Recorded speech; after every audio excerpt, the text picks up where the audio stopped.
The escort left us 9 minutes before the gate, and I was the only man aboard the Long Lantern who thought that was strange. I was on the drive deck with my hands inside the number 2 field governor when the Sullen cruisers peeled off our flanks. All 4 of them at once, clean as a drill, and our captain read their signal over the ship's address in a voice that had no worry in it at all. Rotation orders, the Sullen Commodore said. A relief squadron would meet us on the far side of the Candle Gate. Safe passage, friends of the Concorde. I remember I pulled my hands out of the governor and stood there with the calibration probe still warm in my fist, and I thought, nobody rotates an escort at the mouth of a gate. You rotate at a depot. You rotate in open space where 2 squadrons can stand off and trade watch. Codes like civilized people. You do not walk 41 unarmed ships up to a transit throat and then step away from them in the last 9 minutes, because the last 9 minutes are the only minutes that matter.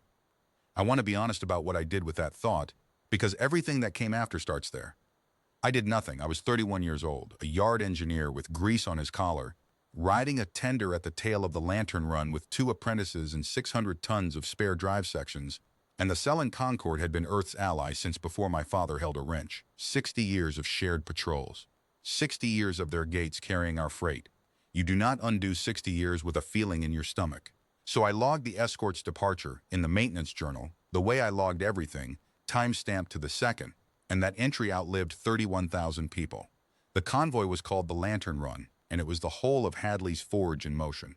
The Forge was our yard world out on the Reach, 3 generations of shipwrights and their families, and the war with the Ruvain hegemony had finally bent close enough that Earth ordered it emptied. 41 ships, liners full of schoolchildren and retired dockhands, bulk haulers carrying gantry cranes and half-built keels, the hospital boat Pelham's Wake, and at the very rear my own Long Lantern, a fleet tender so old her frames remembered a different war.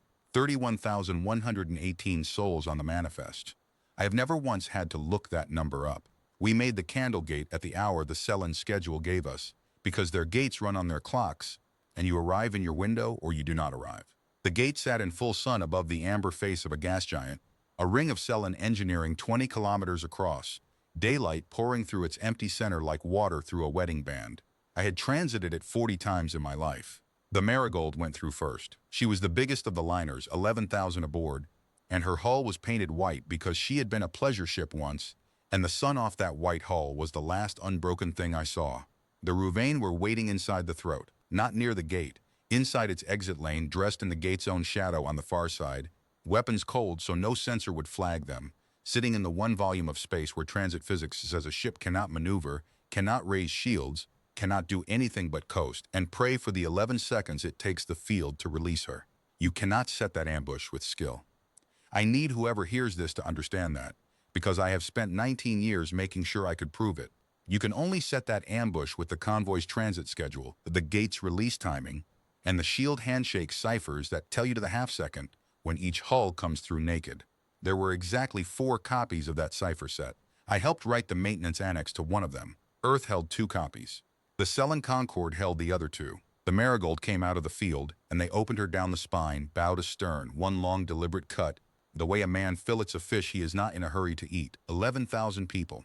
The white hull came apart into the sunlight, and the second ship was already in the throat behind her and could not stop, because nothing in transit can stop. I was watching it on the tender's repeater screens with my 2 apprentices, and I will tell you what the Ruvain gunnery told me, even in that first minute, even with my legs shaking. They were not hunting, they were working. Each ship that came through got a single measured salvo at the moment her field dropped, hull after hull after hull, on a rhythm so exact I could have set a weld timer by it. They knew our order of march, they knew the haulers from the liners. They put fire into the hospital boat Pelham's Wake on her exact window, while her transponder was still broadcasting her medical registry, and the man on their guns never broke rhythm at all. Our captain did the only brave, useless thing available. We were last in the line, still 4 minutes from the throat, and he ordered the Lantern hard out of the approach lane, dumped the cargo frames to throw mass, and ran her broadside across the gate's traffic corridor to foul the Ruvain firing solution on the ships behind the Wake. It bought 1 ship, maybe 2.5 seconds of confusion. Then a cutter came around the gate's rim and opened the Long Lantern's port side from frame 30 to frame 90, and the drive deck filled with light, and I came back to myself in the stern section with my left arm bad and my junior apprentice, Tam Okolo, dragging me through the section seal while the rest of the ship went away from us in pieces. The stern section held. That is not a miracle. that is shipbuilding. The lantern was forge-built, and the forge built double bulkheads at the stern because tenders back into debris fields for living, and so 19 of us lived in a steel box 80 meters long while everything we had ever known burned on the other side of a viewport. I had Tam. I did not have my senior apprentice, Resavale, who had been forward of frame 60. I am not going to make a speech about her. She was 24, and she was better with a field governor than I will ever be, and she is in the registry with the rest. The killing took 51 minutes. I know because the maintenance journal in the stern section kept its clock, and I kept the log because keeping the log was the only act left to me that resembled work. The Rouvain swept the wreck field twice. The second sweep, they put rounds into lifeboats. I logged each one, hull, bearing, time. My hand shook and the entries stayed legible. Because Ressa used to say a log nobody can read is a log nobody wrote, and I was not going to have written nothing. And here is the entry that mattered, the one I have read aloud to admirals and lawyers and one head of state. At 13 minutes past the hour, 51 minutes after the Marigold died, the Rouvain squadron formed up and transited out through the Candle Gate itself, through a Selen gate, a gate that logs every transit cipher it accepts, that will not open for an unregistered key, that the Concorde swore to us no hegemony ship could ever use. The gate opened for them like a door opens for a man who lives in the house. Then they were gone, and the sun kept coming through the empty ring, and the wreck of the Lantern Run spread itself slowly across the daylight in a sheet of bright drifting metal 1,100 kilometers wide. We played dead for 6 days because we did not know if they would come back, and a stern section that radiates heat is a target. Cold rations, suit heaters on quarter power, 19 people learning each other's breathing. On the third day, Tam asked me the question everyone in that box was chewing on. The escort, he said. 9 minutes, Chief.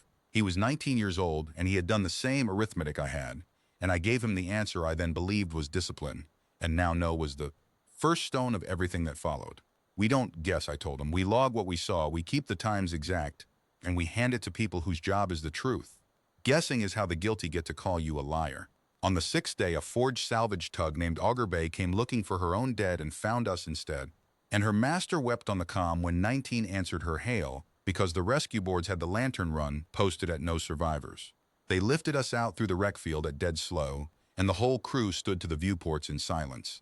And I made myself look at all of it. The white hull plates of the Marigold, the wake with her red registry lights somehow still cycling on battery, the lifeboats. I was 31 years old. I had a burned arm, a dead crew, a maintenance journal, and one entry in it that the Selen Concorde would have paid any price in the galaxy to burn. It took 7 years before anyone understood what that entry was worth. It took 19 before the bill came due to the day at the mouth of that same gate. People ask me, the few who know my name, how I carried it that long. They imagine rage, I think. Some furnace a man stokes every morning. It was never rage. Rage is weather. It blows out. What I had was simpler, and it kept indefinitely, like the cold equations a yard runs on. Somebody opened a door for the men who shot our lifeboats. The door had a log. The log had a key. And keys have owners. I went back to work. That is the part nobody believes, and it is the part that matters most. Because everything Earth did in the 19 years that followed, it did the way a yard does a refit. Quietly, on schedule, to tolerance. We did not howl. We measured. The Auger Bay put us ashore at the naval anchorage at Crestal, and a week later a fleet intelligence officer with gray gloves and very still eyes sat across a table from me and read my maintenance journal twice, without speaking. When she finished, she looked at me the way you look at load-bearing steel. "Mr. Marsh," she said, "who else has read this log?" "Nobody," I said. "Logs go up the chain. That's what a chain is for." She closed the journal and put her hand flat on its cover and said the sentence I have measured every other sentence against since. Then she said nothing at all for a long moment, and I watched her decide something, and what she decided became the next 19 years of my life and the last day of the Selen First Tears. "Keep being a man who writes things down," she said. "Earth is going to need the habit." Earth's first answer came inside the year, and the galaxy mistook it for the whole answer which suited Earth. The Rouvain hegemony had built its raiding economy on a single arm, the third Talon, the deep strike squadrons that had bled our shipping for a decade and had now murdered a civilian convoy in cold transit. Fleet ran the Talon to ground at Eskel Deep 11 months after the Candlegate, and what happened there was not a battle in any sense the hegemony's doctrine recognized.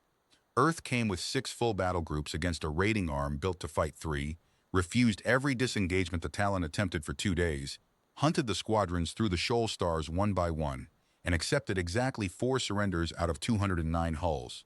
The 4 were the ships whose magazines told us they had not been at the Candlegate. The rest were not offered the choice they had not offered our lifeboats. The hegemony sued for terms within a month. Earth's terms were short. The officers of the gate ambush, living or dead, named and surrendered with their logs. Reparations in heavy metals, paid at the schedule of our choosing. And one clause the hegemony's negotiators reportedly read 3 times because they could not understand why it was there. The complete signals archive of the third Talon, every handshake, every key exchange, every navigation log, sealed and delivered uninspected. They thought we wanted trophies, we wanted the door log. I followed all of it from the yards at Crestal, where they had given me a section chief's berth and a workload fit for 3 men, which was a kindness, because exhausted men sleep. The Sullen Concord stood beside us through every week of it. I want that on the record, because the size of what came later lives in the details of that year. Sullen cruisers screened our flanks at Eskel Deep. Sullen diplomats hosted the surrender.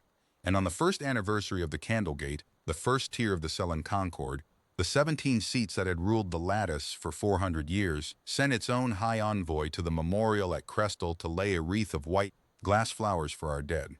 I stood in the second rank of survivors at that ceremony with Tam Okolo at my shoulder, and the high envoy walked the line of us and pressed our hands one by one.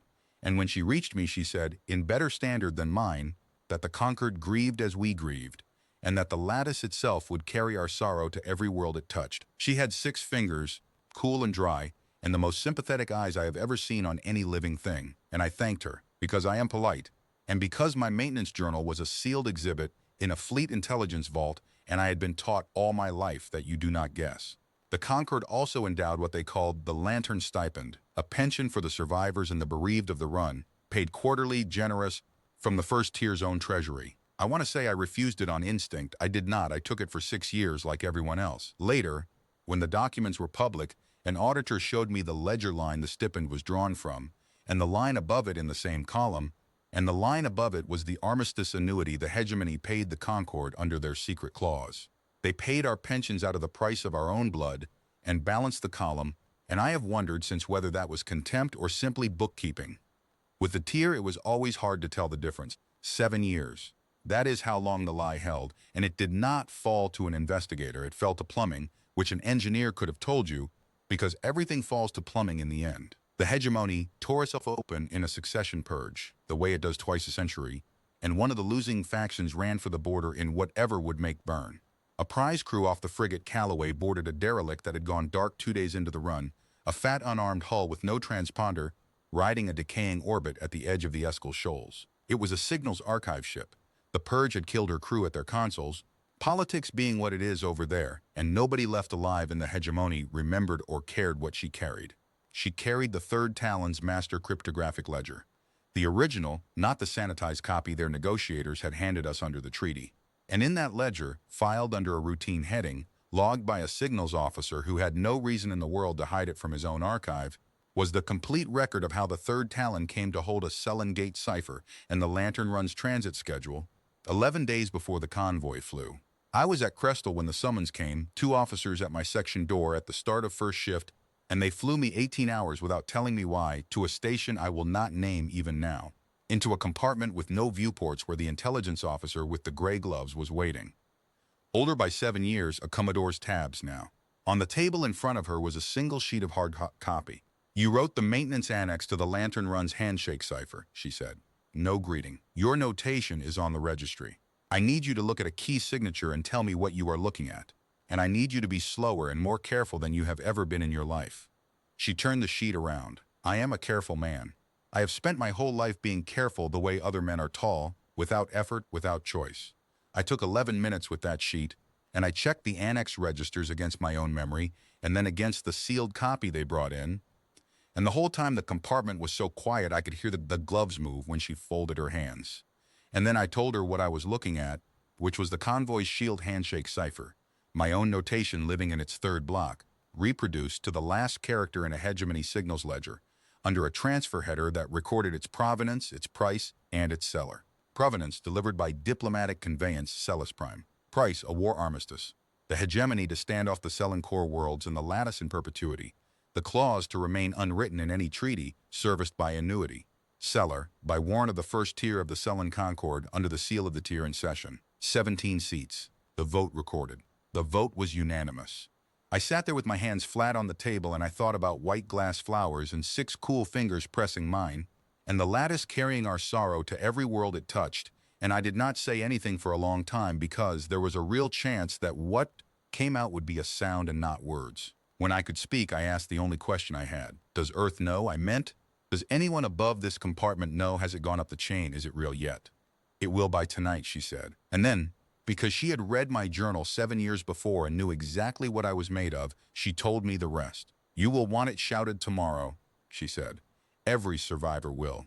I am telling you now, before the politicians say it kindly, that it will not be shouted tomorrow. And you are going to spend years angry about that. And you are going to be wrong. Think about what shouting buys us. The tier denies. The galaxy splits along its trade routes. The lattice closes to our shipping. And 400 years of their lawyers argue our one ledger to death, while the 17 of them die of old age in their towers. That is what justice with a loud voice gets Earth. And the alternative, I said. She looked at me, and there was nothing in her eyes you could warm your hands on. The alternative is collected, she said. All of it. At a time of our choosing, by means of our choosing, with proof so heavy that when it lands no court in the galaxy will be able to lift it off them. A debt this size is not collected with a speech, Mr. Marsh. It is collected with a fleet, and the fleet does not exist yet, and that is where you come in. I learned later what happened in the Capitol in the weeks after, the way you learn history that was hidden while you stood inside it. The evidence went to the Premier and a closed committee of 9. There were 2 days of argument, and the loud option had its advocates, serious people with honest reasons. What ended the argument was the Premier's own summation, 1 sentence long, which was read to us years afterward at the Stillyard on the day the first keel was laid, and which I will carry to my grave. We mourned in public once already, the Premier said. We will not do it twice. The next ceremony is theirs. So Earth did the hardest thing a wounded power can do. It smiled, it renewed the joint patrols. It thanked the Concord for its friendship at the treaty conferences and toasted the High Envoy at the receptions, and our officers sat across tables from Selnet officers and learned to keep their hands still. The lantern stipend kept arriving, quarterly, and Earth let it arrive, because a creditor who stops cashing your checks is a creditor who has decided to take the house. And 11 hours by fast courier from anywhere with a name in a cold drift of iron asteroids called the Ferron Shoal that appeared on charts as a mining claim worked out 2 centuries ago, the survey ships were already cutting the first lights into the rock. They were building a yard. The orders that founded it ran 4 pages and the operative line ran 9 words. The program had a name by then, chosen by the Committee of 9, and when I read it for the first time on my transfer papers, standing in my section office at Crestel, with the stipend of my dead crew still landing, in my account every quarter, I had to sit down, because it was the cruelest, most patient, most correct name any instrument of Earth has ever carried. The program was called the Second Convoy. The Stillyard, we called it, because the first rule of the place was silence, and the second rule was also silence. They hollowed it out of the largest body in the Ferron Shoal, a nickel-iron slug 11 kilometers long, and they did it without ever letting the excavation signature rise above the background noise of a played-out mining claim. Heat sinks sunk into the core. Traffic disguised as ore drones, flown on ore drone schedules, accelerating like ore drones, which is to say miserably, so that every commute into the Stillyard took 19 hours, and you spent it strapped between crates pretending to be cargo, and we made jokes about that the way crews do. Slow is the truth, we used to say. Gets there anyway. I came aboard in the program's 2nd year as a master shipwright, and I left 14 years later as superintendent of hulls, and in between I did the only morning that ever worked for me, which was work. The doctrine was set before my arrival, and it was not what I expected. I had imagined, the way an angry man imagines, something built for a single annihilating raid. The naval architects had imagined better, because annihilation was never the assignment. The assignment was the collection of a debt, entire, in front of witnesses, and you do not collect a debt by burning the debtor's house with him in it. You take the house. So the second convoy was designed to arrive, to seize, and to hold. 41 capital hulls built around boarding and gate operations, with fire enough to erase any fleet that contested the work. Marine complements sized to take a planetary capital, and signals architecture built around one core function, the broadcast of evidence on every channel a civilization owns, with power enough to shout down any jamming the lattice could raise. 41 hulls. 1 for each ship of the Lantern Run, and every hull carried a murdered ship's name. That was in the founding order, page 1, above the tonnage and the budget lines, because the Committee of 9 understood what they were building better than any of us did at first.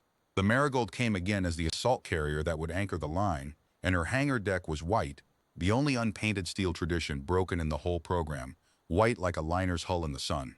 Pelham's wake came again as a hospital ship, fully flagged and lit, because Earth was going to arrive at Celis Prime with its own medical registry broadcasting, and the difference between us and them would be in the gate logs for anyone to read.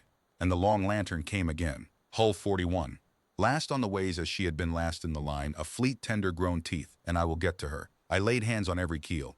That is not a figure of speech. Superintendent's sign, I signed with a weld. The first keel plate of the new Marigold went down in the program's third year, in front of 200-yard workers sworn so deep into secrecy that some of their own families thought them dead.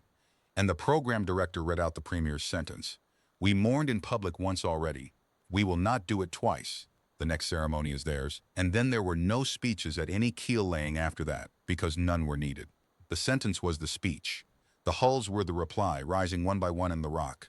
You want to know what 19 years of patience is made of? It is made of Tuesdays. It is made of weld inspections at the start of shift and cipher drills at the end of it, of test fires logged and relogged, of arguing with a propulsion contractor about tolerances while knowing, all the while, that the arguing is the revenge, that every solved problem is a round loaded. The work was the wrath. Nobody at the still yard ever raised a voice that I heard in 14 years, and nobody ever missed a date. And if you had walked our decks, you would have thought us the calmest yard in human space, and we were, the way deep water is calm. But I will not lie about the cost of the silence, because the cost was real, and Earth paid it every quarter for 19 years. The survivors did not know. That was the hardest stone in the wall. Outside a cleared circle that never passed 400 people, nobody knew, not the bereaved, not the veterans of Eskil Deep, not the parliament members who voted the Stillyard's disguised budgets through line items about asteroid remediation. The Lantern Run families went on laying white glass flowers at Crestal every year, and every year a representative of the first tier came and pressed their hands and grieved with them, and Earth stood in the same rank and let it happen, because the day the tier stopped feeling safe was the day the evidence started dying. In the program's 6th year, a riveter named Dal Casson, who had lost his whole crew on the bulk hauler Aldermore and was as good a steelman as I ever ran, figured out from the hull names alone what the Stillyard had to be, and asked me straight, on a catwalk over the Marigold's spine, whether the Cellin had done it, whether all this was for the Concorde.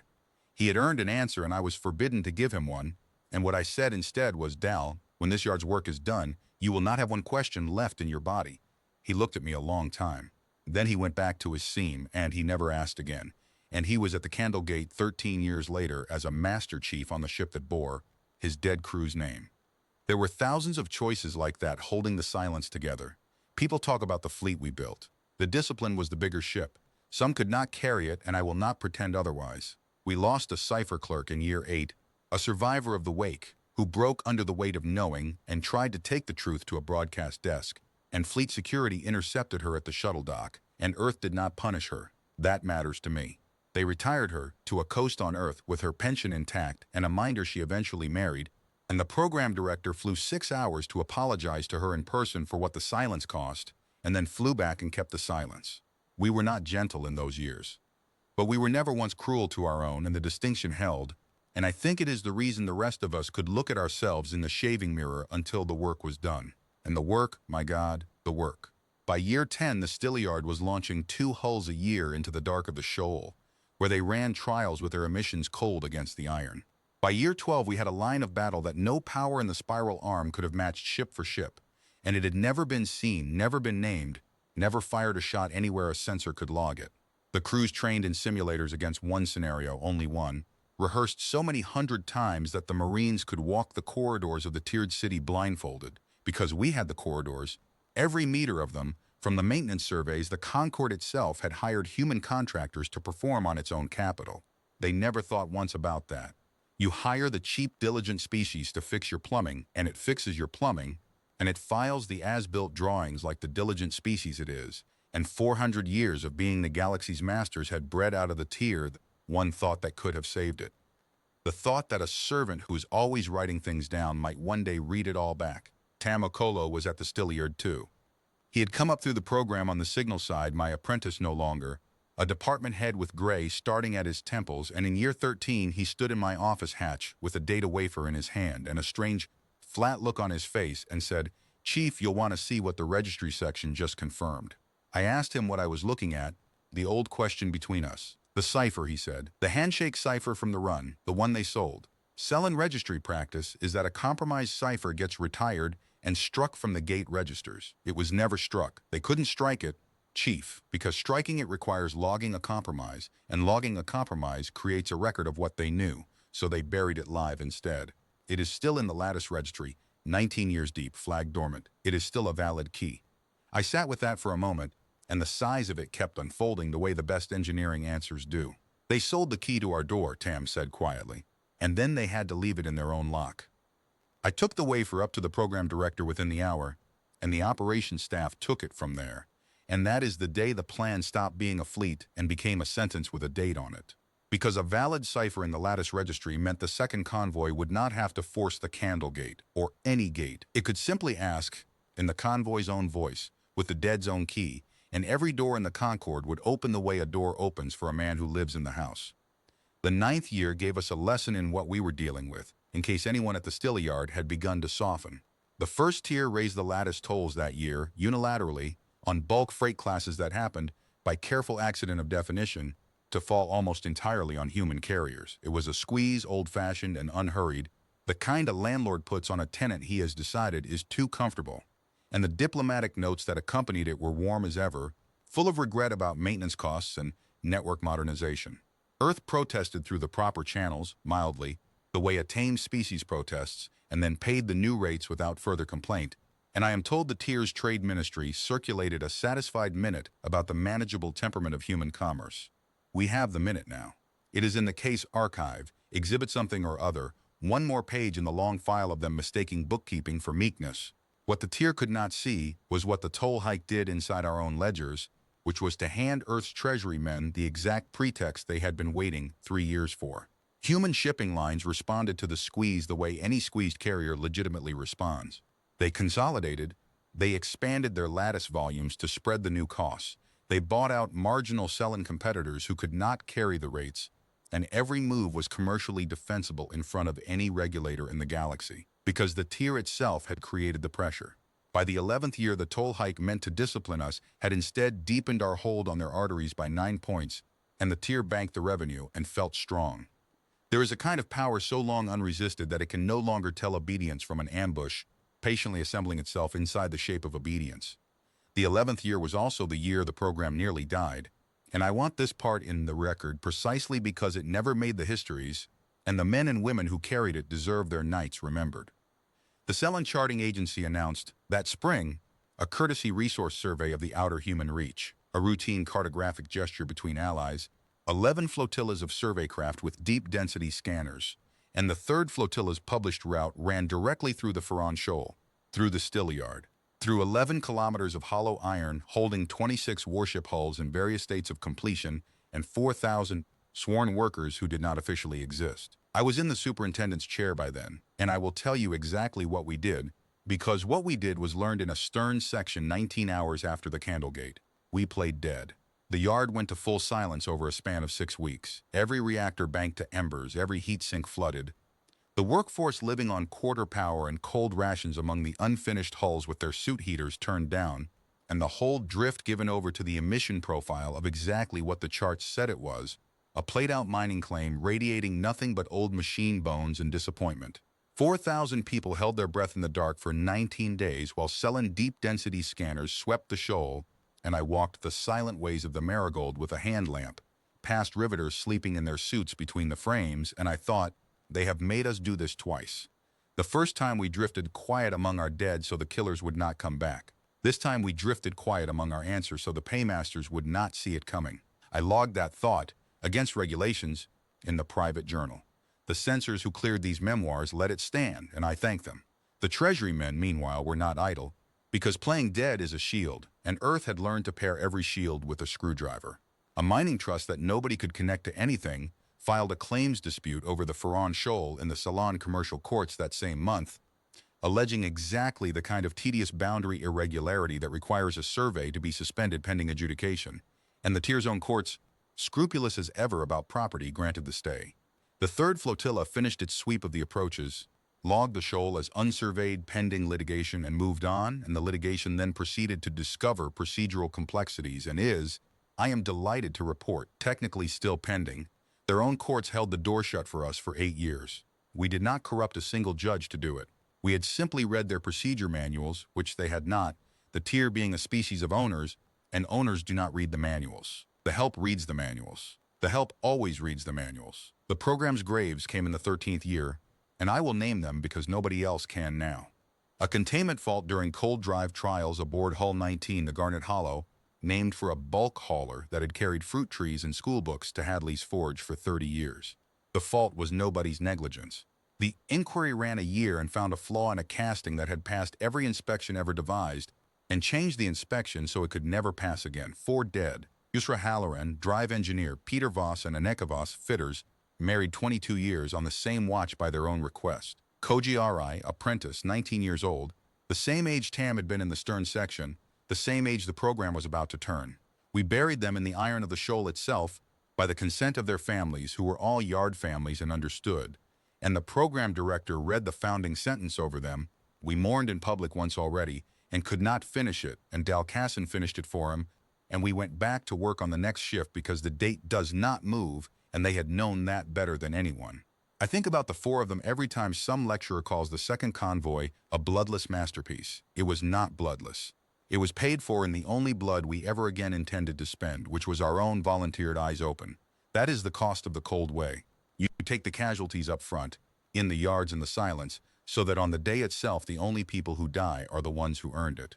That trade has never once kept me awake. Other things do, not that. And through all of it, year over year, Tam's registry section kept its quiet watch on the one thread that could have unraveled the whole design. The cipher, our cipher, the dead cipher, sitting dormant in the lattice registry like a coin sewn into a murderer's coat lining. Twice it nearly surfaced. In the 12th year, the Concord ran a registry modernization program, and some earnest junior systems warden drew up a proposal to purge all dormant keys older than a decade, and for 11 days we watched, through our maintenance access, while that proposal worked its way upward, and there was nothing at all, that Earth could do about it without showing its hand. The proposal reached the office of the tier's keeper of registries, and the keeper killed it, not because of us.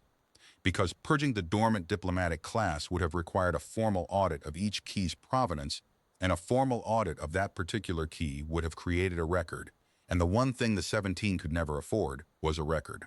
They were prisoners of their own buried lie, and it made them the silent partner of our entire enterprise.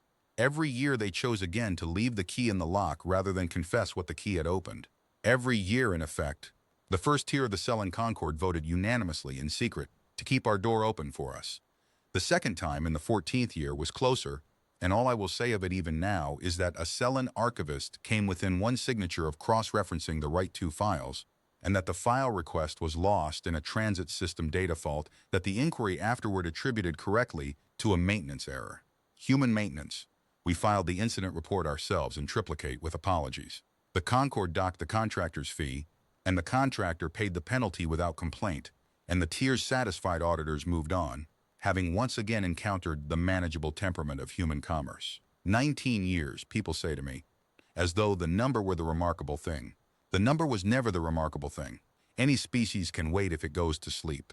We waited the way a yard waits, every single day of it on shift, riveting, balancing, filing, watching, until the waiting itself was the largest engineering project our race had ever run, and the date came toward us down the ways like a hull we had built with our own hands.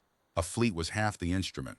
The other half was built in ledgers, and it was years before I understood that the quiet men from the Treasury were building a weapon every bit as heavy as my hulls.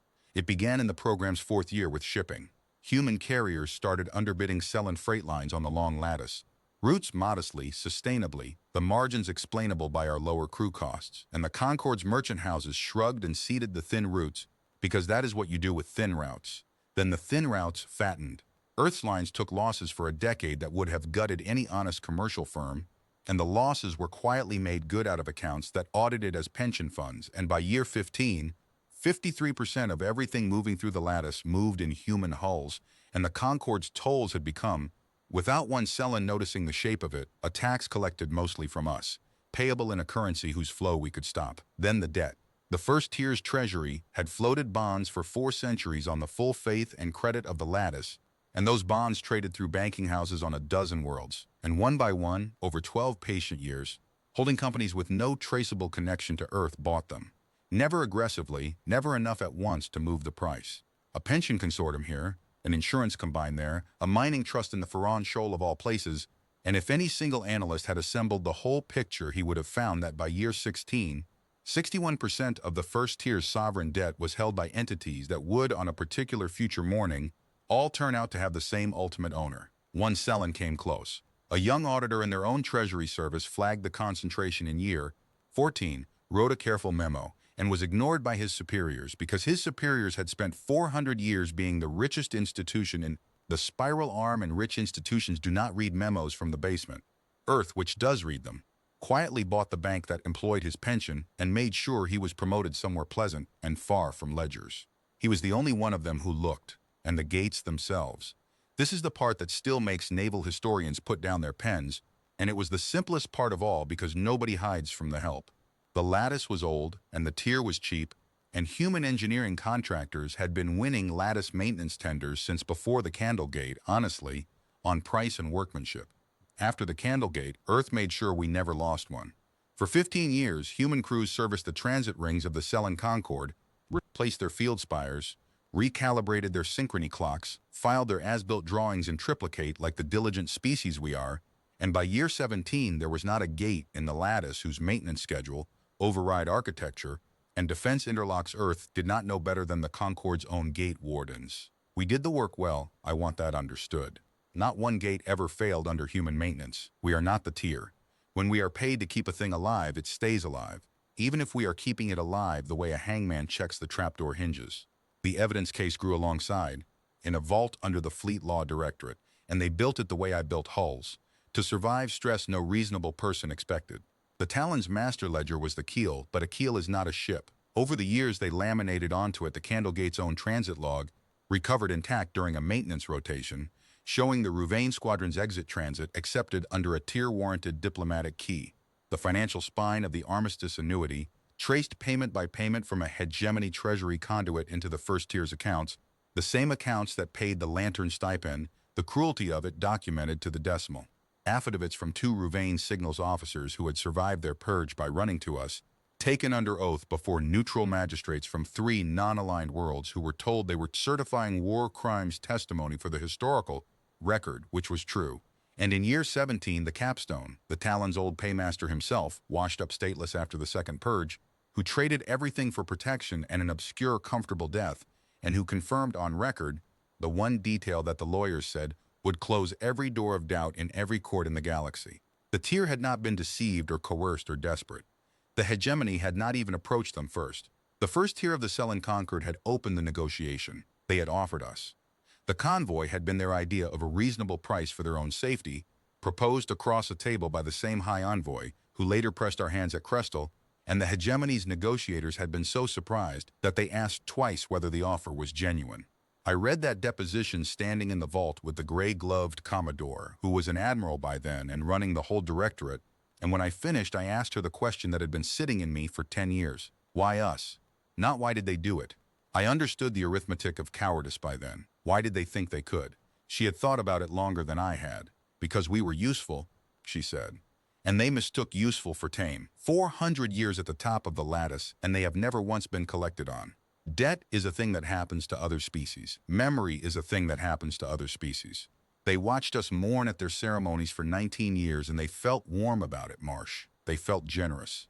It never entered the 17 of them that the species fixing their gates and carrying their freight and cashing their guilt money was running a ledger of its own, because in 400 years nobody had ever made them pay a bill they didn't feel like paying. So the question became the date, and the date was never really a question. The lattice ran on synchrony, every gate in the network heartbeating against the master clocks on Celis.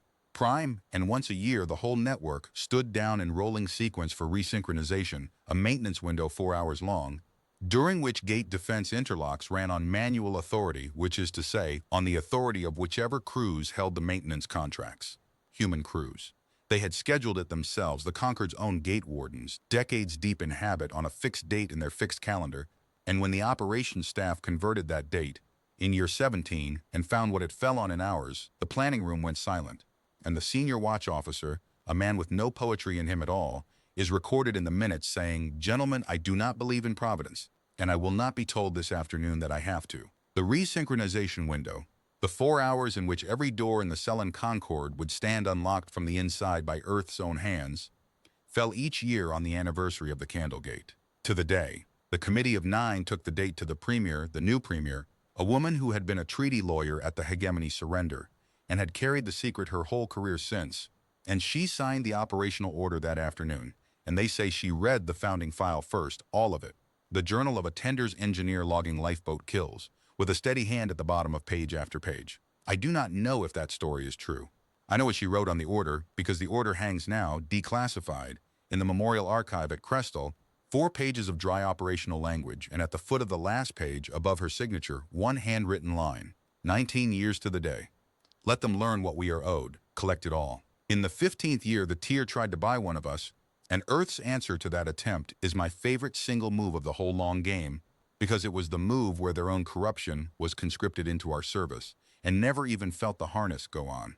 The man they chose was a gate maintenance foreman named Esteban Rios, 22 years on the lattice contracts, a supervisor at the Great Junction, the Cellen called the Crossing of Nine, a steady, unremarkable, well-liked man, which is exactly what their intelligence service shopped for. The approach came through a Cellen trade counselor named Veska, charming over dinners, patient over months, and the proposal, when it finally surfaced, was routine imperial housekeeping. A private retainer, very generous, in exchange for early notice of any unusual human fleet movements through the crossing. Nothing treasonous, Veska assured him, between friends.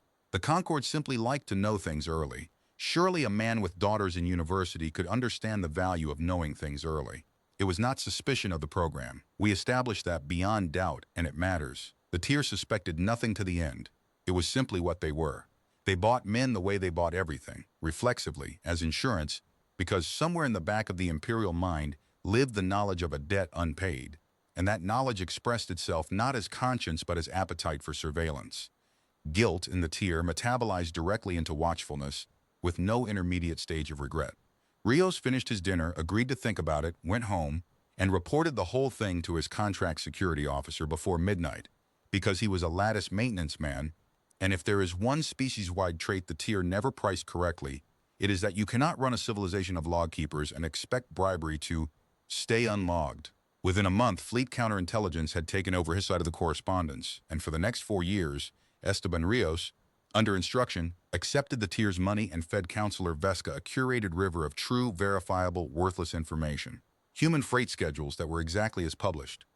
Fleet movements that always checked out.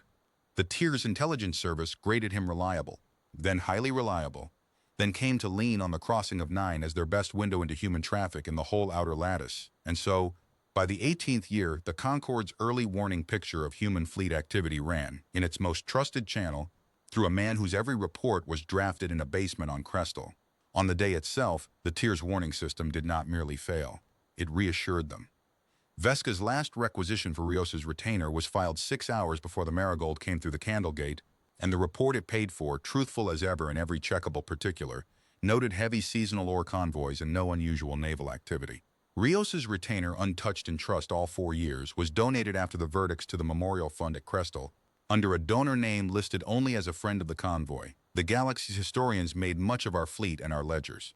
I have always thought the tier was beaten worst right there, at a dinner table at the Crossing of Nine, the night they mistook the most honest species in the spiral arm for a species of clerks who could be rented.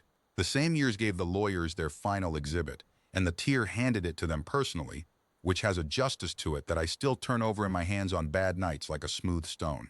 In the 16th year, a junior minister of the Concorde's Information Directorate, a young Cellen of the post-war generation named Olivet, proposed in writing, with citations to their own transparency statutes, that the Concorde declassify its diplomatic annexes from the hegemony war as a gesture for the conflict's 20th anniversary.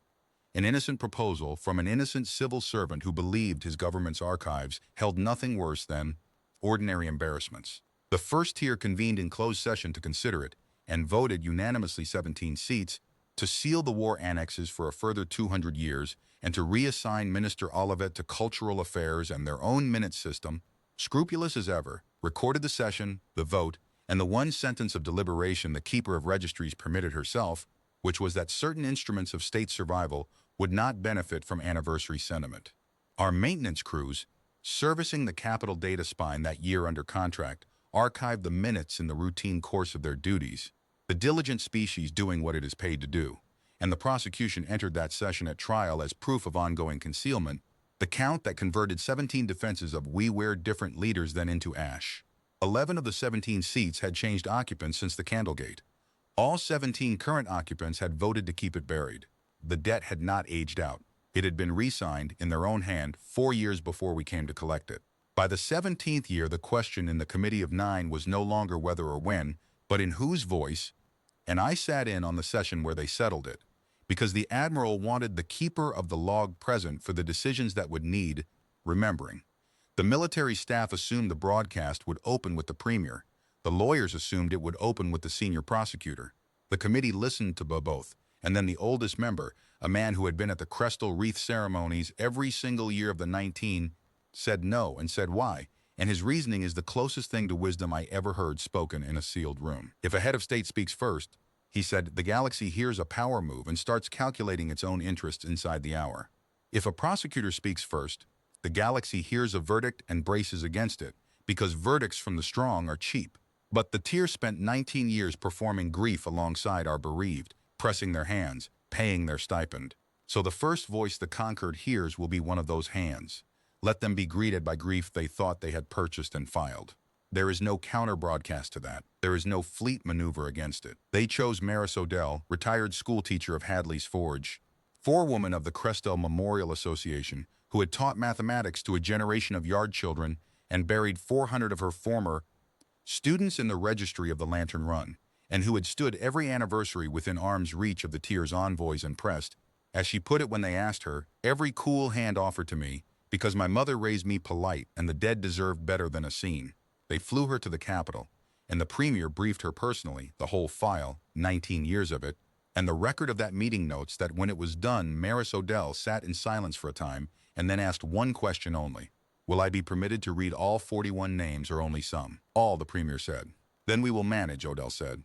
And that was the entire negotiation, and her reading is the recording that now plays, once a year, in the concourse of every gate Earth holds, and I have watched hardened lattice pilots of 6 species stand still for it with their caps off, and not one of them has ever needed the history explained.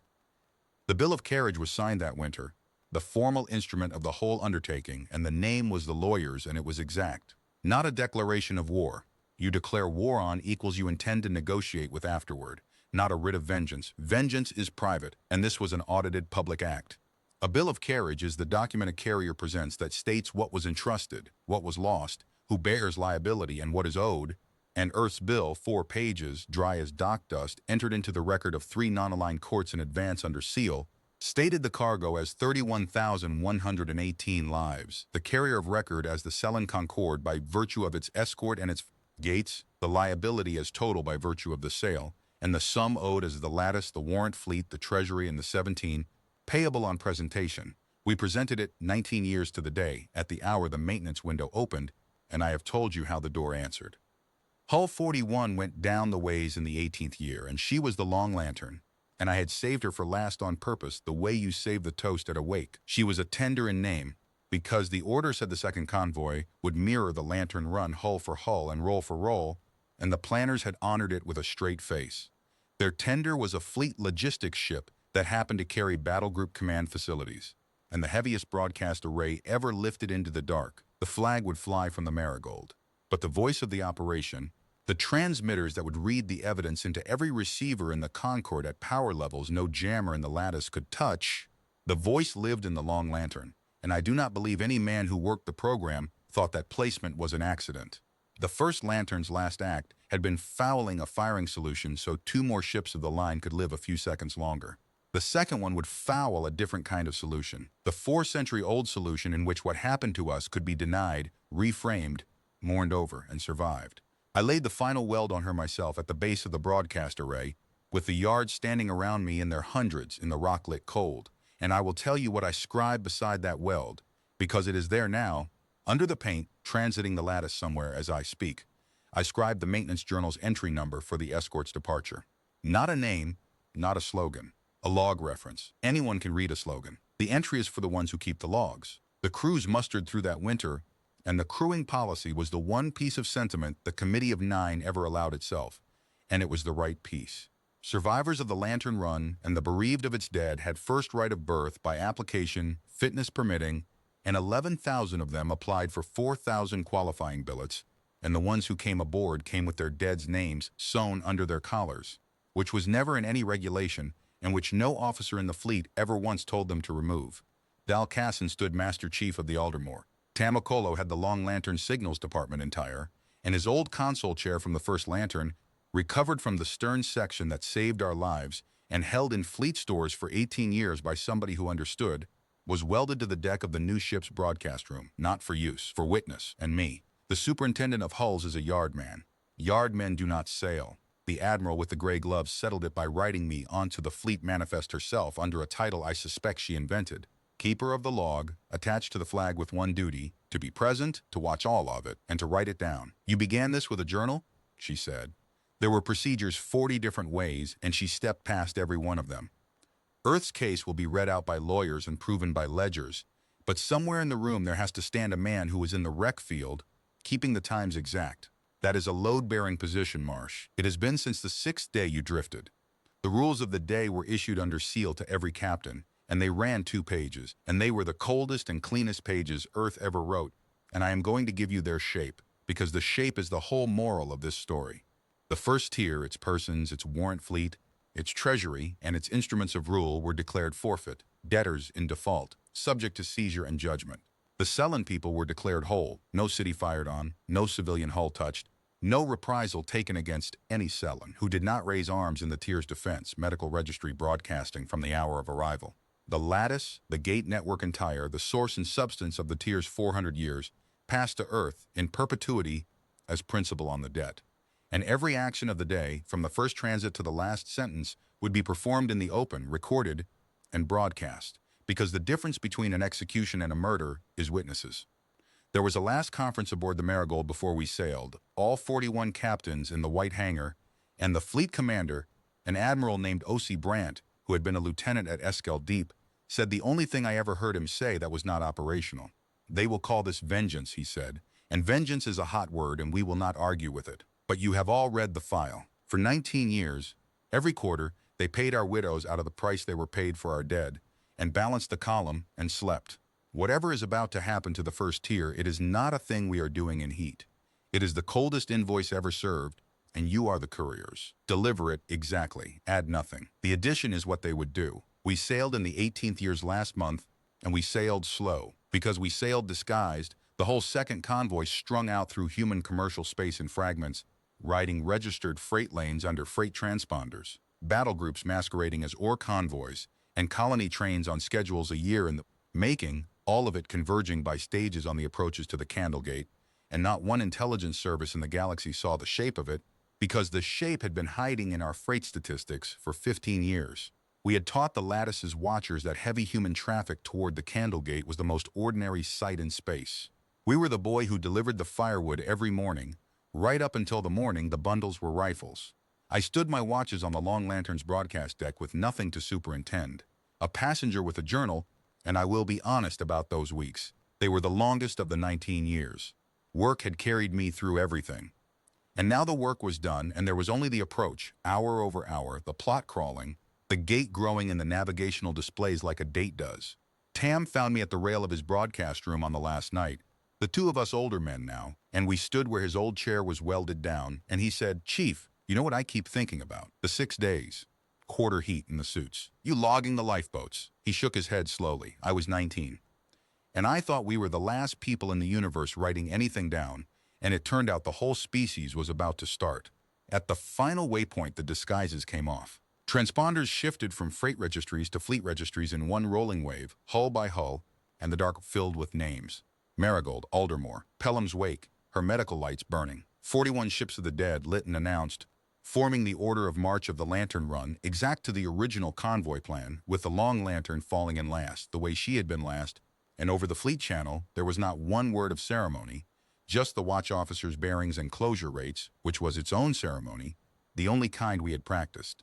Ahead, the candle gate hung in full sun above the amber giant, 20 kilometers of Cellen engineering, daylight pouring through the empty ring the way it had on the morning my world ended. Somewhere on the far side, the resynchronization window was 4 hours from opening, and the gate's maintenance crew, human contracted, 15 years polite, was running its checklists. The signal we were waiting for came at the top of the hour, and it was a maintenance signal, the most routine traffic in the lattice, logged 10,000 times over 15 years. Window open, interlocks on manual authority, crew standing by. And then Tam Okolo, at his dead apprentice master's welded chair, his hands steady, transmitted the Lantern Run's own handshake cipher into the candle gate, the key the first tier sold to our killers, and then could not strike from its own locks without confessing, and the gate read it the way a lock reads a key it has been waiting 19 years to feel. Cipher valid, the gate said. Convoy recognized. The door opened. The Marigold went through first. That was in the order of march, and nobody had needed to explain it. I watched from the Long Lantern's broadcast deck as the white carrier slid into the throat where her namesake had been opened bow to stern and came out the far side over the home sky of the Cellen Concorde, intact, announced, her transponder repeating her name into their traffic networks. And I am not ashamed to say my eyes were not entirely dry, and the log shows my entries did not stop. Hull, bearing, time, some habits are the man. The lattice did what 15 years had built it to do, which was nothing. The resynchronization window held every gate's defense interlocks on manual authority, and the manual authority was ours. And so the second convoy poured through the candle gate, and then through the inner transits beyond it, gate after gate reading the dead convoy cipher and opening, and across the network, on the same hour, every other door in the Cellen Concorde quietly changed hands. Human maintenance crews on 170 gates executed the override, architecture they had serviced for 15 years, isolated the warden circuits, and reported the network secure, and the entire lattice, 400 years of dominion, the source of every threat the tier had ever leaned on and every toll it had ever skimmed, passed out of Cellen control in 41 minutes without a single shot and without one gate ever flickering out of service.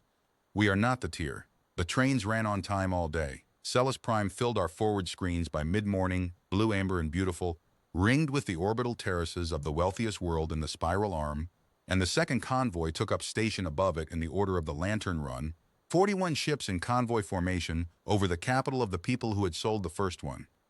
The tier's home defense squadron scrambled, of course, 80-some warrant hulls rising off the terraces with their threat boards screaming, and Admiral Brandt let them form up, let them look, let the size of the arithmetic land. They were brave enough. They were also 400 years out of practice at being the smaller animal, and you could hear it in the voice of their flag officer when he demanded, on the open channel, that the human fleet identify itself and its intentions. What answered him was Tam Okolo keying the broadcast array, and the Long Lantern speaking on every channel the Concorde owned, every gate relay, every traffic network, every terrace screen and home receiver on Celis Prime, and every world the lattice touched, at power no jammer they had could even dent. And the voice was not an admiral's and not a politician's. The Committee of Nine had decided years before whose voice the Concorde would hear first, and they had chosen a forewoman of the Crestal Memorial Association, a retired schoolteacher who had stood at the wreath ceremonies for 19 years beside the envoys of the tier, and she read, slowly and clearly, with the flat care of a woman reading a manifest, the names of the 41 ships of the Lantern Run, and then she said, "Citizens of the Cellen Concorde, Earth has no quarrel with you, and you will not be harmed today. We are here to read you a ledger your government has kept from you for 19 years, and to collect what it shows. Judge for yourselves who among us has been your friend." Then the evidence. All of it in order, the way the lawyers had laminated it. The Talon Master Ledger with the tier's warrant and the unanimous vote. The Candle Gate's own transit log, their gate, their records, accepting the killer's exit under a tier diplomatic key. The armistice annuity, payment by payment, into the accounts that paid the Lantern stipend, the arithmetic of the guilt money laid out in their own treasury's formats, which every Cellen clerk and shopkeeper could read at a glance, because it was the format their own pensions came in, the depositions. And last, the paymaster's confession, his actual voice, describing across a table the offer the High Envoy opened with, and the silence in his own delegation, and the question they asked twice because they could not believe the Concorde meant it. I watched a world hear that. You could see it from orbit. I swear it. In the traffic patterns, the terraces going still, the great commercial channels falling silent one by one as the networks cut to the broadcast, and Tam stood at his array with his hand flat on the welded chair and put it into every receiver in their civilization at once. and there was nothing the tier could do about the truth except what they did. They denied it. For 1 hour, the first tier's information ministry called the broadcast fabrication, enemy forgery, and that hour was in the plan. The lawyers had wanted them on record denying it. Then our legal teams released the authentication keys, and neutral magistrates on 3 non-aligned worlds certified the seals in front of cameras, and the denial died in the cradle, and the tier moved to its second position, which was an offer. Restitution, their signal said. Reparations of unprecedented scale, a tribunal of their own seating, a contrite renegotiation of the lattice tolls. They offered us, at the end of that signal, an annual memorial endowment. And I read those words standing next to Tam, and neither of us said anything, because there was nothing to say that the rules of the day had not already said. They were trying to settle the invoice with another stipend. 400 years, and the only tool in the drawer was the checkbook that had paid for our funerals out of the price of our blood. Earth's reply to the offer is in the histories now, and it is 11 words long, and Admiral Brandt drafted it himself, off the cuff, with the file open in front of him. Terms were available 19 years ago. You set them, we accept. Then the tier ordered its warrant fleet to fire, and the last hour of the Cellen Concord began. I will tell it plainly because it deserves plainness. 81 warrant hulls engaged the second convoy over Celis Prime in full view of the world below, and the second convoy took them apart with a methodical, unhurried completeness that I can only describe one way. It was the gunnery rhythm of the Candlegate given back, measured salvos. No haste, no fury, no waste.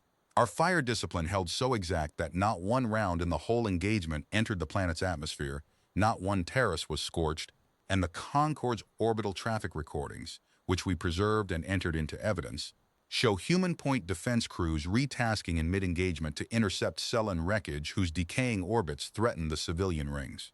We shot down their fleet and we caught its falling pieces. I logged both. Hull, bearing time.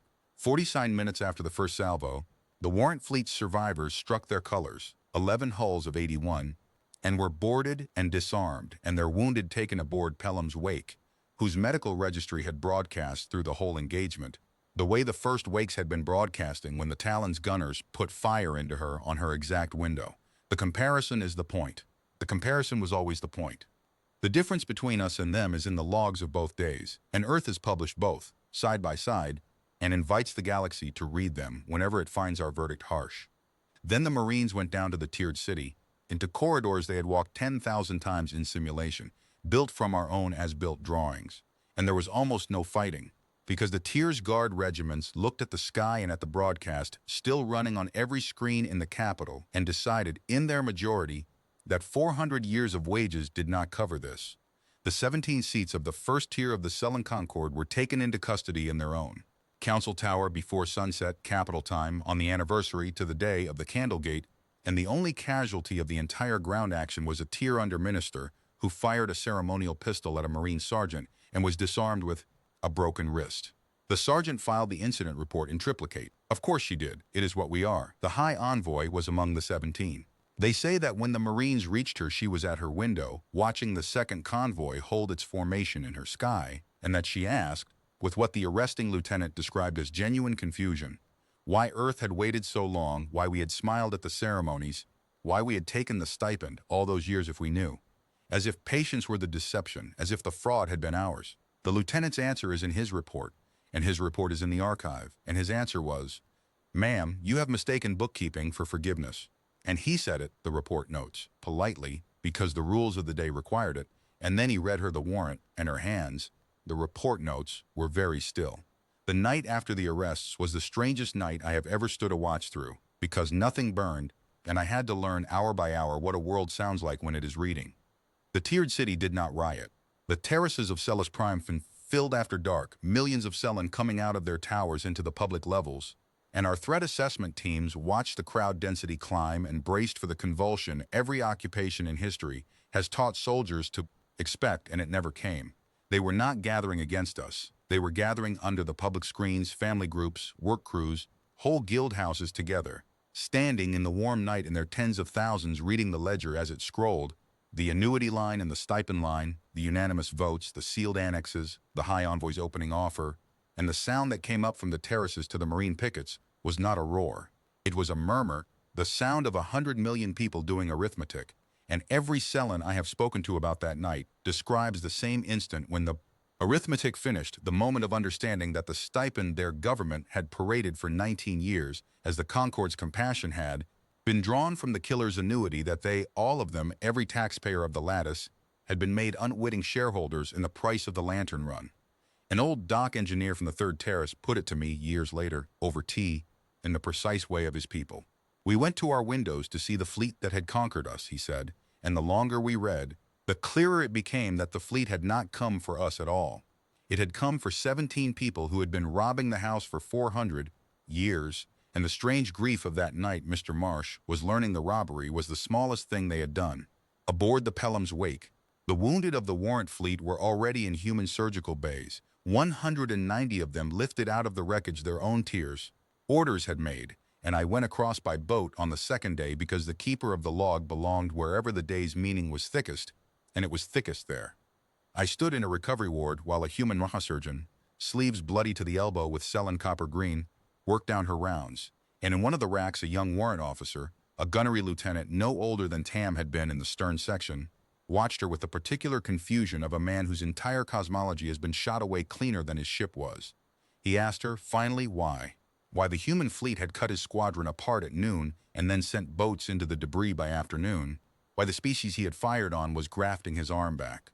What the difference was, what we wanted him to say. And the surgeon did not stop working and did not raise her voice, and gave him the answer that I wrote down within the minute and have carried ever since. 19 years ago, your government shot a hospital ship with her registry broadcasting, she said. This is a hospital ship, and her registry is broadcasting, and you are on it. That is the difference, Lieutenant. That has always been the entire difference. Learn it, and we will never have to come back. The galaxy, meanwhile, was answering, chancery by chancery, and the pattern of the answers told Earth more about its standing than a century of summit conferences had. The hegemony moved first, which surprised the diplomats, and did not surprise me, because the hegemony, whatever else it is, has never had the luxury of pretending the universe is gentle. Their directorate published, unprompted, their own sealed file on the Candlegate transaction, every signal of the negotiation, confirming the tier's authorship in their own archive's voice, and appended a note stiff as a bone, observing that the hegemony had concluded its accounts with Earth at Eskel Deep and trusted that all parties now understood the cost of incomplete settlements, terror dressed as bookkeeping. They had understood instantly that the operative fact was not that Earth had done it, but that Earth had waited 19 years to do it right, and that every other unpaid account in the galaxy presumably had its own folder somewhere in the human filing system, patiently fattening. The non-aligned world sent jurists, not warships. That was the second answer, and the one the Committee of Nine had staked the whole open record strategy on. Within a week of the broadcast, there were 11 judicial observation missions inbound to Celis Prime, invited, all of them, in the Bill of Carriage's annexes, drafted years in advance, and Earth's legal teams handed over the entire evidentiary archive without redaction and then stood aside, and that single gesture did more to settle the galaxy's nerves than any fleet review could have. Powers that hide their justice are planning to need the hiding. Earth had planned, from the first sealed session 19 years before, to need witnesses instead, and now it spent them like a treasury.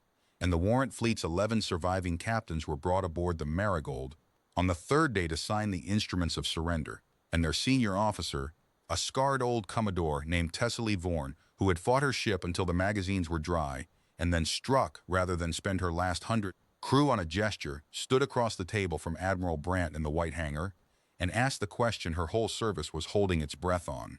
Her crews had fired on Earth's fleet, she said. Her academies had trained 4 centuries of officers to hold the lattice by threat. Would the warrant fleet's people be hunted now, tried in batches, broken up into labor drafts? She wished to know the shape of the ruin so she could lead her own through it upright. And Brandt slid the rules of the day across the table to her, the actual flimsy from his own command binder, and let her read the second page. No reprisal against any Selin who did not raise arms in the tier's defense, and those who raised arms under lawful orders to be released on parole of peace. And I watched a 400-year-old enemy institution discover that it had never once been the target. Your fleet existed to guard a lie.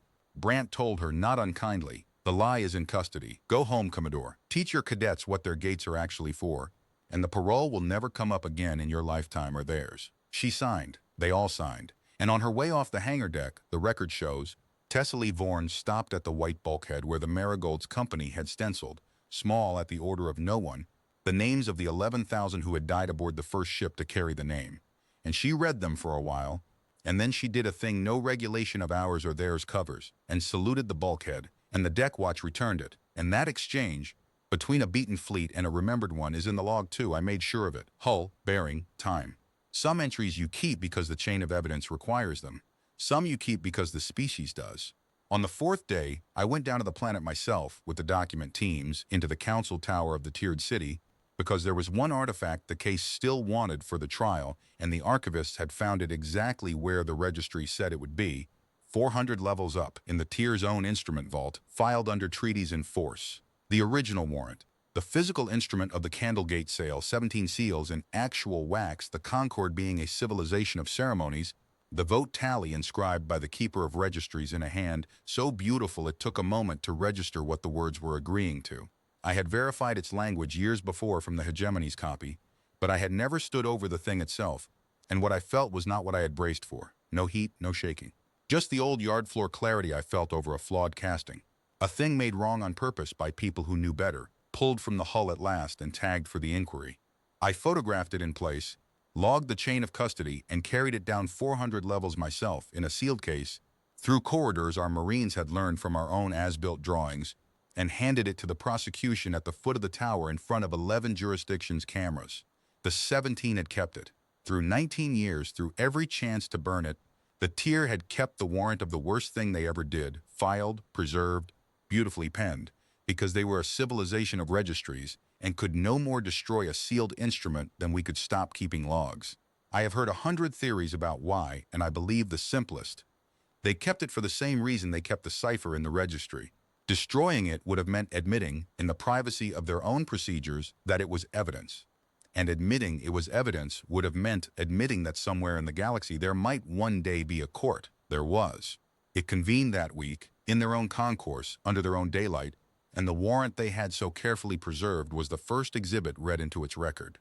The judgment took 3 days, and Earth held it in the open, in the great glass concourse of the tiered city's transit terminus, because the lawyers wanted a cell-in public space with cell-in recording systems running under cell-in law, and because the concourse's long daylight windows faced the sky, where the second convoy held its station visible from every seat.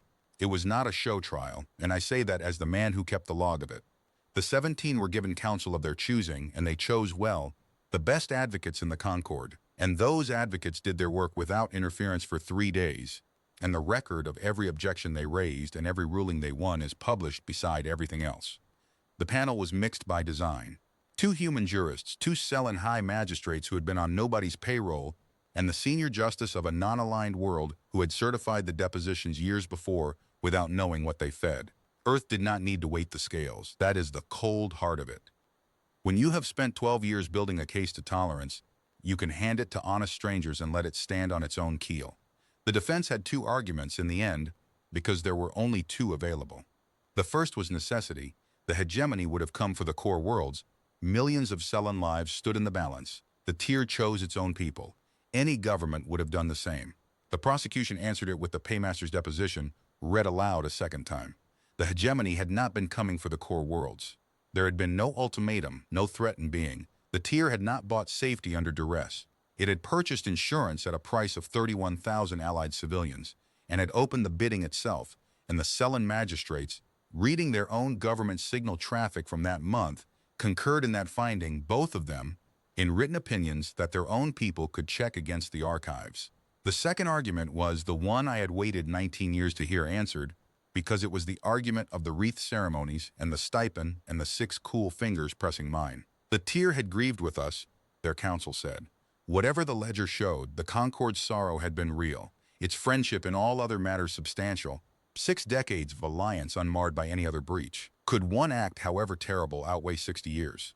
The senior prosecutor was the gray-gloved admiral's protege, a quiet man who had been a boy on Crestel when the run came apart, and he did not raise his voice answering, because nobody on our side raised a voice in 19 years. He simply put the tier's own treasury ledger on the concourse screens one final time, the annuity line and the stipend line in the same column, and he said, "The Concord's sorrow was paid for out of the proceeds. We do not dispute that the tears were wet. We dispute that wet tears are a defense to the invoice. 60 years of friendship was the asset they spent at the Candlegate, it is not also the currency they may repay us in. The verdicts came on the third evening, capital time, and they were not unanimous on every count, which the lawyers tell me is itself a kind of certificate. Treachery against an ally in time of war, 17 convictions. Accessory before the fact to the murder of 31,118 persons, 17 convictions. The sentence deliberations ran through the night, and I will not pretend Earth's delegation stood aside from them, because Earth was the injured party, and the rules of the day had named the tier forfeit from the first hour.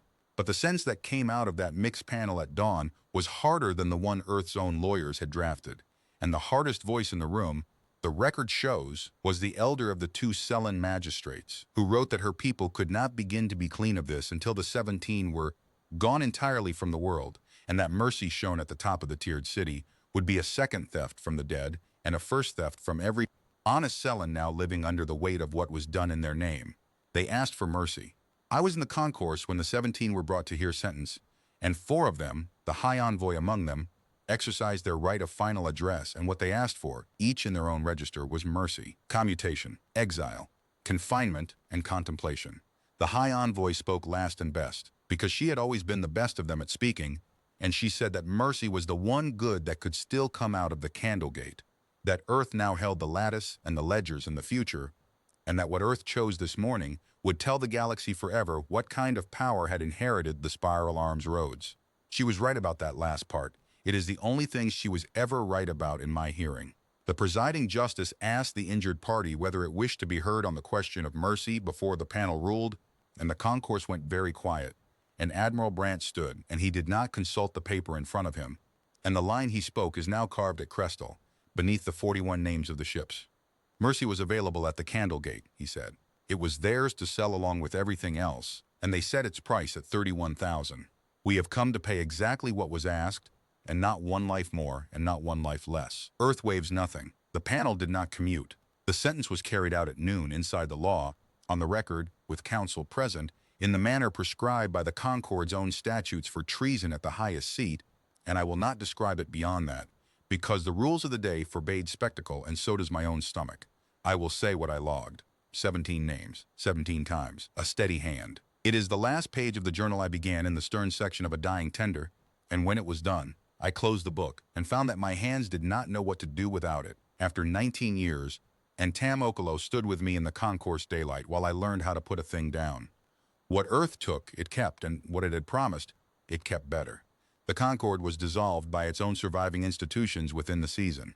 The Sullen worlds reconstituted themselves as a federation of free ports, and Earth recognized the new government on the day of its first election and lent it, at terms our own treasury called irresponsible, the reconstruction capital its predecessors had hoarded for 4 centuries. Not one Sullen city was ever fired on, not one civilian hull was ever touched. The young treasury auditor who had flagged our bond purchases in year 14 was found by the new government working in his pleasant distant posting and was made finance minister, and he has audited Earth's lattice accounts every year since with a thoroughness that makes our own clerks sweat. Good, let somebody be watching us. We have seen what happens to powers nobody watches.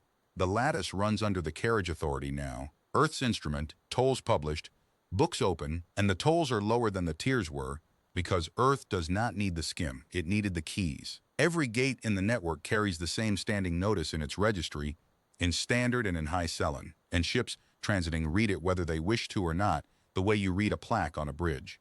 The notice gives the date of the Candlegate ambush, the number of the dead, and the disposition of the account, and it ends with a single sentence of carriage law that the Committee of 9 wrote in its final session before dissolving itself, a sentence I am told is now quoted in treaty faculties on 100 worlds as the shortest complete statement of Earth's foreign policy ever drafted. Passage is open to all who keep faith with their convoys. The lattice remembers the one that was sold, and the Candlegate itself. The wreck field was never salvaged. Earth bought the salvage rights from every claimant within a year of the verdicts, at generous prices, and then registered the whole 1,100-kilometer drift as a protected grave, and the gate's approach lanes were resurveyed to bend traffic respectfully around it. And at the gate's rim, on the anniversary, the carriage authority lights 41 lamps, one for each ship, white as a liner's hull in the sun, and they burn through the 4 hours of the maintenance window, and every human gate crew in the lattice stands down from routine tasks for those 4 hours and runs instead a full integrity inspection of their gate's defense interlocks. That is our memorial service. It is the only kind we trust. Flowers wilt, and we have had enough of glass ones. An interlock that no one can sell is a prayer that stays said. I am an old man now, and I live at Crestel, above the yards, where I can hear plate being formed at first shift, which is the only music that has ever helped me sleep. Tam comes out twice a year with his grandchildren, and Dal Casson is buried here, full honors, under a headstone shaped like a rivet which was in his will and which the stonemason refused to be paid for. People ask me, the few who know which old man I am, whether 19 years of smiling at them was worth it, whether justice that patient is still justice, whether we became cold to do it. They are gentle questions, and I give them the gentle answer, which is that the verdicts were honest, and the Selland people are freer and richer under their auditors than they ever were under their tier, and all of that is true. But you have stayed with me this long, so you have earned the engineer's answer, the one I keep with the journal. We did not become cold. We were always cold, the way steel is cold, the way a log is cold, the way the truth is cold, and for 60 years our allies mistook that temperature for tameness, and for 19 more, they mistook it for forgetting. The tier believed that memory was a thing that happened to other species. So we wrote everything down, and we fixed their gates, and we cashed their guilt money into the keels of 41 ships. And on the morning the account came due, their own locks remembered our key. Hull, bearing, time. Keep your logs and keep faith with your convoys, and you will never need to be forgiven by anyone. The dead of the Lantern Run were owed a door open for them. It took 19 years to the day, but they transited the Candlegate at last, all 41 of them with their names lit. And this time the far side was held by friends and the whole galaxy was watching. And the sun came through the empty ring like it had never once shone on anything shameful. That is where I keep them. In the light, in the log, in the locks of every gate we hold. The account is closed, the memory is not. Earth does not confuse the two, and the galaxy at last has stopped expecting it to.